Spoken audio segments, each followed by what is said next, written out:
Can you hear me? Can you hear me? All right. There we go. Well, first off, I'd like to welcome you to Acashore Stadium. I'm Arthur Moats, retired linebacker of the Pittsburgh Steelers, and I'll be your host for this here interview. And y'all know I'm excited about this man right here. Now, for those of you that don't know who I'm sitting next to, he joined the NFL in 1974 as an undrafted free agent out of South Carolina State University. But after that, he went on to play 14 seasons right here in Pittsburgh. Okay. And now during those 14 seasons, he played in 201 career games, having 51 interceptions, which still sits third all time on the Steelers interception list, was named to 5 Pro Bowls, also 5 All-Pros, not 1, not 2, not 3, but he's a 4-time Super Bowl champion. Now, I know y'all can get a little louder for that because we said 4 times, not 1 time, not 2 times, not 3, but 4 times. So can I get it 1 time? Member of the Steelers Hall of Honor, and more importantly, inducted into the Pro Football Hall of Fame. Without further ado, give a warm Pittsburgh welcome to Donnie Shell. Hello. What's up? Y'all ready? I want to say, give the energy now. There we go. Now, first off, Donnie, it is great to see you, man. I always love being in your presence. But I got to ask you, so 51 career interceptions, but you were also one of the most physical hitters out there on the field. How were you able to have that balance and still get those type of turnovers while still being a physical tackler the way that you were? You just watch Swan and Stallworth catch the ball in practice and stay out the practice. And literally, that's what I did. They helped me catch the ball and hand-eye coordination. Yeah. No, I love that right there. I love that. Now, as I said in the introduction, you were undrafted out of South Carolina State. So talk about your journey to the NFL and how you ended up signing with the Pittsburgh Steelers coming out of college. Yeah. Bill Nunn signed me.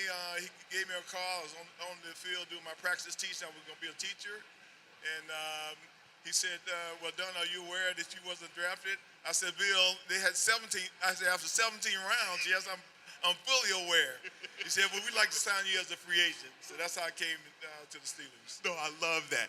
And once you joined the Steelers, this was obviously a very talented defense. But just talk about how you remained confident in yourself, even though you weren't necessarily the first-round draft pick coming to the Steelers. It's SC State Bulldog tenacity, man. Hey, okay. You know, we got that tenacity. Never give up. Regardless of where you come from, we believe that you have a greater chance to make it as anybody else. So that gave me my niche. I knew my niche. I couldn't start because I had 4 All-Pro defensive backs ahead of me. So I made my niche on the special teams. Absolutely. And you were dominant there as well, ladies and gentlemen. Yes, he was. Yes, he was. Now, you were recently inducted into the Pro Football Hall of Fame.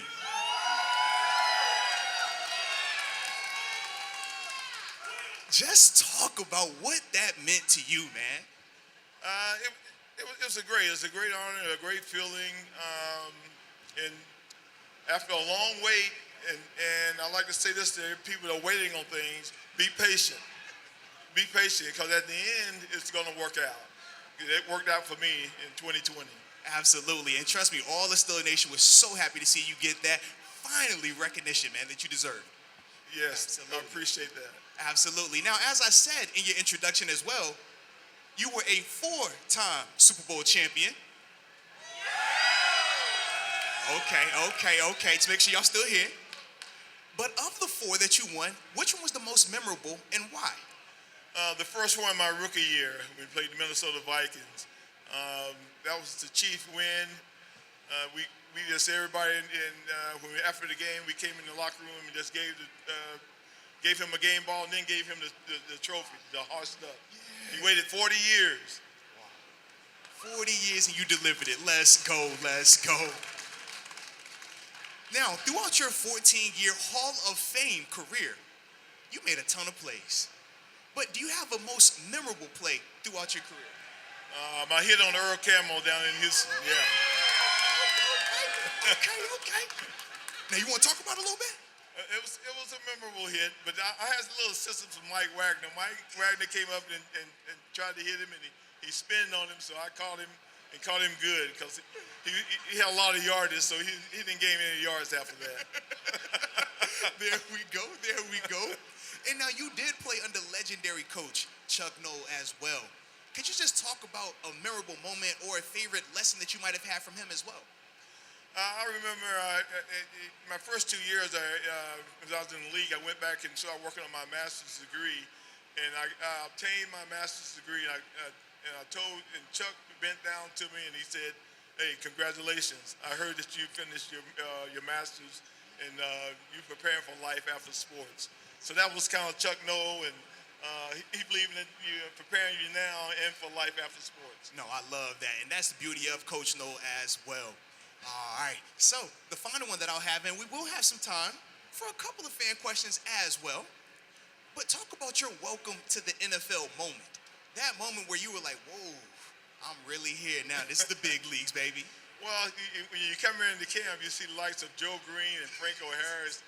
You know, I was on my couch looking at the immaculate reception and Franco running down there.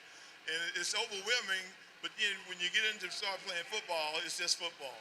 Absolutely, it definitely is. And you did that at a Hall of Fame level. So we definitely appreciate that. Please give Donnie Show another round of applause. And now, if you have a question for Donnie, we do have some time, so raise your hand, and we'll have you ask that question to the man himself. You got any questions for Donnie? All right, come on up. Yes, indeed. No, run the front. This way. Yeah. And he's rocking the Donnie Show jersey. This gets beautiful right here, man. Nice. There you go. 2 weeks ago. Donnie, I just wanted to ask you if you'd take a picture and sign my jersey. Absolutely. There Without we question. go. Got it. There we go. You got it. That's easy. Yeah, come on up, man. Absolutely. And man, that is awesome. He had your jersey on, too. 2 questions. Thank you for being here. You're awesome. Love, great memories. A favorite teammate that you're still friends with, and also a player nowadays that you would find hard to cover. I like that. I'm still friends with John Stallworth. Matter of fact, we up here this weekend. Hey, let's go. All right. And he might be over this way today. I don't know. And hard to cover. Matter of fact, I think we're playing them today. It's Cincinnati Bengals. Yeah. Jamar Chase? Yeah. Absolutely. Yeah, he's a good receiver. Okay. I had to come up and bump and run him, man. I couldn't let he can't get off the line. He's dangerous if you let him off. There we go. We also have a question for Donnie Show. Oh, yeah, come on up, man. Just walk around. I want you to get hurt over here. Talk about Donnie beating the Dallas Cowboys not once, but twice and becoming the team of the 70s. There it is. Hey, I'm from down in South Carolina, and I got a lot of Dallas Cowboys fans down there. But I tell them, they actually always ask you a question. I say, well, after 6 rings, give me a call. I'll talk to you. 6 rings? You hear him? Let's go. All right. Yeah, come on. Absolutely. What's up, man? What's up? First question is, well, Bradshaw, he got it done 4 times. You guys got it done 4 times with Bradshaw. He's the man. He's a Hall of Famer. But I got to ask, he threw a lot of picks. Was there ever a time during a game where he was struggling that you or someone else like went off on him for like any like stupid pass or like, you know, anything just outrageous that he did? Yeah, did we encourage him? Oh, Did you get upset with him? no, we didn't. That wasn't our style. We're more of an encouraging team. No, that means you're not a good coach if you're screaming and yelling. Where's the instruction? I understand, but Brad, the best thing we could do, we got the ball back for Brad and he gave it to Franco and John Stallworth and then swung. I like it. Yeah, come on. And Good question. Yeah. Donnie, training camp today out at St. Vincent. We were there. They had steak and lobster. What was training camp at St. Vincent like back in the 70s? It wasn't steak and lobster, I guarantee you that. Hamburgers and hot dogs compared to that. Good question. You know us younger players appreciate that steak and lobster. I got to chill out, man. would you be able to sign this terrible towel as well? And my question is, out of all the secondaries, outside of your secondary, with the Steelers, which one would you choose to play with? Out of all the secondaries that you played with here in Pittsburgh, which one would you choose to that you could choose to play back with of all time? Back in my day, man. Yeah, doing your day, yeah. It was doing my. Yeah, doing your 14 season or any era. I would choose my era. Okay. Yeah, I would. I like that. So he said Yeah. he was stuck Stay with his with my era.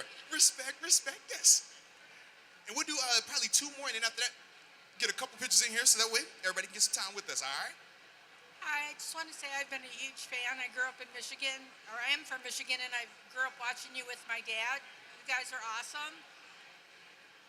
Was Mel Blount really as rough and tough as he was? Because I know you were, and I just wonder if he was, because he seems like such a nice guy I've seen in interviews. Yeah, that was off the field. He's about 6'4", about 225, and he told me in practice, and he was covering Swan and Stallworth. He said, "Watch this." We used to go one-on-one. He said he came up and said, "Donnie, watch. All this period, they won't catch a ball." I said, "Nah, man, you gotta be kidding me." He went up, he shut them out. They didn't catch the ball. He's tough. Let's go. He's rough. Thank you. I appreciate the question. No, absolutely. All right. You come on up for the final one. Hey, Donnie, who was the meanest, nastiest player you played with on the Steelers on the defense? The meanest, nastiest player that you played with on the Steelers defense. Green, of course. It is. Oh, come on, man. Yeah, that is. No, I love that right there. That will conclude the Q&A part of this. We do have some time to take a couple of pictures, so we'll do that. But once again, please give Donnie Shell another warm Pittsburgh welcome. And we greatly appreciate it.